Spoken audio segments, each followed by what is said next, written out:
국가직 연금만 믿으면 노후는 안전하다라는 말 한 번쯤 들어보셨을 겁니다. 사실 예전에는 공무원이라면 은퇴 이후에도 연금이 꼬박꼬박 나오니까 남들보다 든든하다는 인식이 팽배했어요. 그래서 많은 분들이 안정적인 노후를 꿈꾸며 교사나 일반 행정직 혹은 다양한 공무원 직종에 뛰어들기도 했죠. 하지만 요즘 시대에 정말 그 연금 하나만으로 은퇴 후에 삶이 편안해질 것이다 라고 확신할 수 있을까요? 막상 은퇴를 하고 보니 물가는 오르고 건강 문제는 늘어나고 자녀 교육비나 결혼 자금은 예전처럼 만만치 않고 이러다 보니 연금을 받아도 생활이 빠듯한 상황이 생깁니다. 무엇보다 60대, 70대가 넘어가면 생각보다 더 많은 돈이 필요해지기도 합니다. 예전에는 인생 60이면 다 산다고 했는데 이제는 80, 90세까지 건강하게 사는 분들이 넘쳐나니까요. 장수가 축복이 될 수도 있지만 그만큼 노후 생활비가 더 길어지고 커진다는 뜻이기도 합니다. 게다가 은퇴 이후 소득이 제한적일 때 어떤 예기치 못한 지출 가족을 돌봐야 한다든지 혹은 본인의 치료비 등이 발생하면 정말 순식간에 자금이 바닥을 드러내기도 해요. 그래서 어떤 분들은 도대체 은퇴 후 내가 맞이할 삶이 어떨지 혹은 국가직 연금이 정말 내가 바라는 만큼 충분할지 두려움을 느끼시기도 합니다. 오늘은 바로 이 문제에 대해 이야기를 해보려고 해요. 가령 우리가 너무 연금만 믿고 방심하다가 생길 수 있는 문제, 그리고 그 문제를 조금이라도 줄이기 위해 미리 준비해야 할 부분들을 살펴보겠습니다. 실제 겪었던 사례 3가지도 함께 들어보시고 은퇴 이후의 삶을 조금이라도 더 현실적으로 그려보는 기회가 되었으면 좋겠습니다. 본론 정보성 에세이. 연금만으로는 부족한 현실. 공무원 연금이니까 안정적일 거다. 라는 막연한 믿음이 있어요. 저도 예전에 그랬습니다. 그냥 정년까지 성실히 일하면 퇴직 후 매달 따박따박 일정 금액이 내 통장에 찍히니까 그걸로 생활하면 된다 라고 생각했죠. 그런데 이게 막상 은퇴해보면 우리가 미처 계산해보지 못한 것들이 한꺼번에 몰려옵니다. 예를 들어 보통 우리 부모님 세대만 해도 집 한 채 정도만 있으면 큰 걱정 없이 살 수 있다는 인식이 강했죠. 하지만 요즘엔 집 유지비부터 시작해서 각종 관리비, 세금, 주거, 환경 개선비 등 고정 지출이 꽤 큽니다. 아울러 물가는 계속 오르고 있고 생각지도 못한 의료비가 발생하기도 합니다. 여기에다 혹시 자녀가 늦게 자리 잡는다든지 아직 학생이라든지 혹은 손주를 돌봐야 할 일이 생긴다면 연금만으로는 턱없이 부족해질 수밖에 없어요. 실제로 주변을 보면 공무원으로 정년퇴직하신 분들이 편의점 아르바이트나 마트에서 카트 정리 같은 파트타임 일을 하시는 경우가 있습니다. 아니, 공무원으로 퇴직하셨으면 연금 나올 텐데 왜 저러실까? 하고 호기심이 생기는데 자세히 들어보면 대부분 생활비가 부족해서 혹은 병원비가 갑자기 많이 들어가서 또는 가족을 돌보느라 애초에 모아둔 자금이 없어서 하는 경우가 많아요.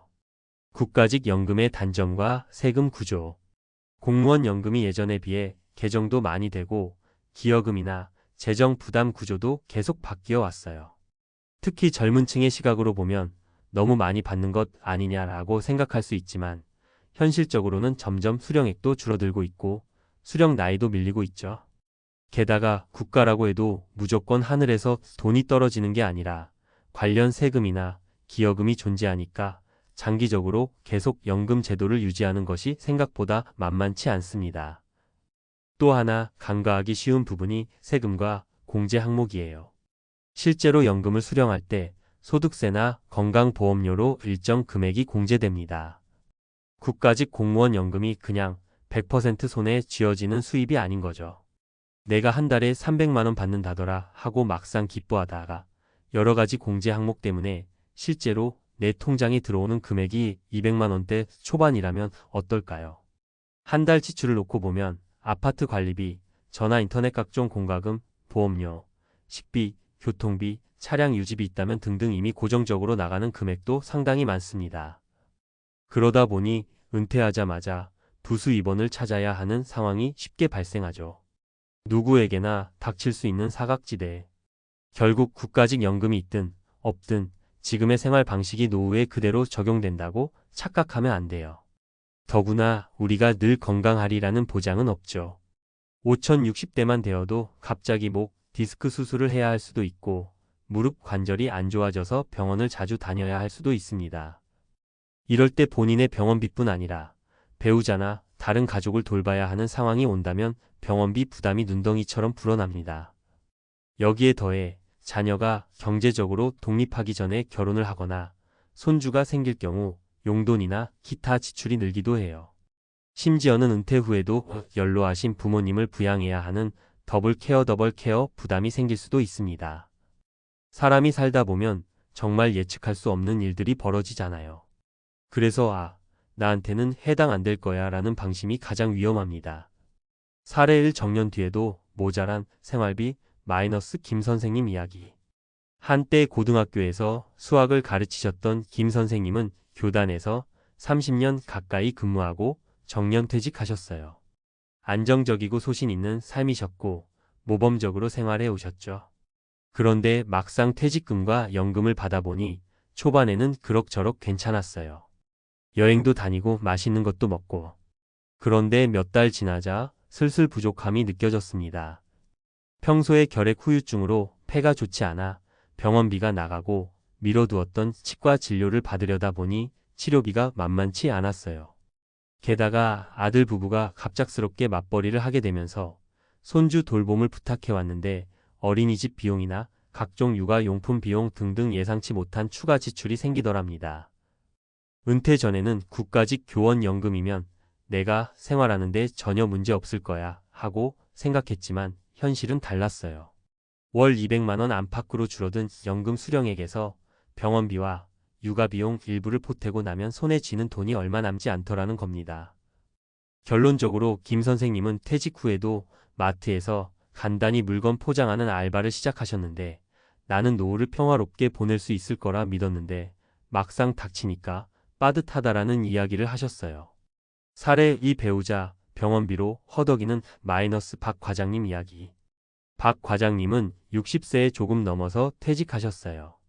연금 수령 시기가 되자 대략 250만 원 정도 받게 되신 거죠. 이 정도면 우리가 맞벌이 시절 마련해둔 집도 있고 아이들도 어느 정도 컸으니 조금 빠듯해도 살만하겠지? 라고 생각하셨대요. 그런데 문제는 배우자께서 60대 중반에 치매 초기 증상이 오셨어요. 처음엔 경도인지장애 정도였는데 점점 병원비나 간병비가 늘어납니다. 집에서 돌보다가도 쉽지 않아 결국 주간보호센터를 이용했는데 이것도 꽤 비용이 들죠. 건강보험공단의 일부 지원이 있다 해도 간병인 고용 비용, 약값, 그리고 간혹시설을 이용하는 데 추가되는 비용이 상당했습니다.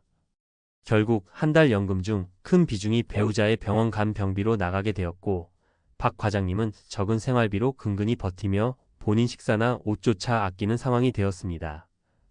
가족들한테 손을 벌리는 것도 미안하고 그렇다고 전 재산을 털어치우자니 언제까지 또 이 생활이 이어질지도 모르니까요.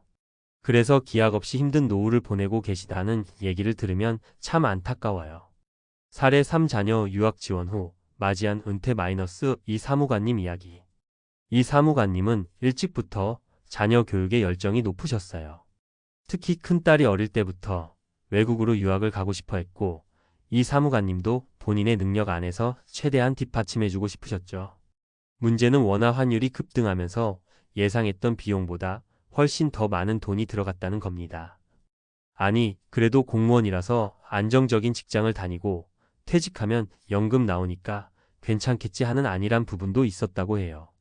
퇴직 직전에 이미 대출까지 끼고 유학 자금을 보내줬고 정년퇴직을 맞이했을 때 도리어 갚아야 할 빚이 남았습니다.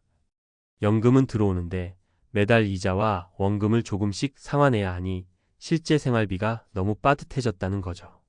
예전 같으면 비상금이나 어느 정도 목돈이 남아 있어야 하는데 자녀 유학비로 그 부분이 바닥나 버렸어요. 결국 이 사무관님은 차라리 은퇴 후 내 취미생활이나 봉사라도 하면서 살고 싶었는데 그럴 형편이 못 된다며 한숨을 푹 쉬시더라고요.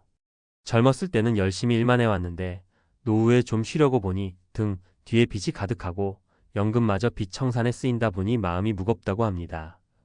정리 및 재연. 위 세 가지 사례만 봐도 알 수 있죠. 국가직 연금을 받는다고 해서 무조건 풍족한 노후가 보장되지 않습니다. 오히려 예상치 못한 변수가 터지면 더더욱 난감해질 수 있어요. 그럼 어떻게 해야 할까요? 첫째, 은퇴 전 재무 계획은 반드시 구체적으로 짜야 합니다.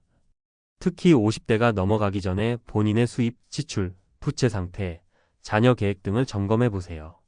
그리고 그 내용을 바탕으로 정말 은퇴 이후에 월 얼마가 필요한지, 연금에서 세금 공제 빼고 실제 손에 쥐는 금액이 얼마인지, 그런 부족한 부분을 어떻게 메울 수 있는지 계획표를 만들어 보는 겁니다. 예상 지출 규모를 조금 보수적으로 잡아보면 좋아요. 둘째, 추가 수입원이나 퇴직 후 일자리에 대해 미리 생각해 두세요. 공무원이든 직장인이든 사람은 일단 일을 완전히 그만두면 몸과 마음이 급격히 허해지기도 합니다. 경제적으로도 연금만으론 부족할 수 있고요. 그러니 은퇴 후에 내가 무슨 일을 할 수 있을지, 어떤 재능을 살릴 수 있을지 미리 고민해 보는 게 좋아요. 가끔 작은 창업이나 재취업 혹은 자격증 취득 등의 방법을 활용하시는 분들도 계시죠. 일하느라 바쁘면 건강에도 도움이 되고 추가로 몇십만 원이라도 수입이 생기면 큰 힘이 됩니다. 셋째, 건강관리는 투자가 아니라 필수 생존 전략이다. 어떤 사람들은 정년까지 일하느라 건강을 돌보지 못하다가 은퇴 후 병원비로 큰 돈이 들어가는 상황에 처합니다. 그래서 예방이 정말 중요합니다. 운동, 식습관, 정기검진 등에 조금이라도 시간을 투자하면 노후의 의료비 부담을 크게 줄일 수 있습니다. 의료비는 생각보다 고정 지출에서 큰 부분을 차지할 수 있기 때문에 미리 몸을 관리해서 질병 위험을 낮추는 것이야말로 최고의 재테크일 수 있어요. 마지막으로 가족과의 소통이 정말 중요합니다. 자녀와의 관계, 배우자와의 관계, 부모님과의 부양 문제 등 이런저런 이유로 돈이 새어나가거나 정작 본인이 힘든 상황인데 말 못하고 혼자 끙끙 앓는 경우가 있어요. 미리 가족들과 터놓고 대화를 해보시고 지원해야 할 부분, 지원받아야 할 부분을 솔직히 의논해 보는 게 좋습니다. 그동안 자식한테 부끄럽다 혹은 너무 미안하다라는 마음으로 필요 이상으로 돈을 대주다가 정작 본인 노후가 망가지는 경우가 적지 않거든요. 마무리하며 국가직 연금의 함정, 은퇴 후 남겨진 폐허 같은 삶 이라는 강렬한 문장으로 시작했지만 사실 모든 것은 준비하기 나름입니다. 연금 자체가 나쁘다는 이야기가 절대 아니에요.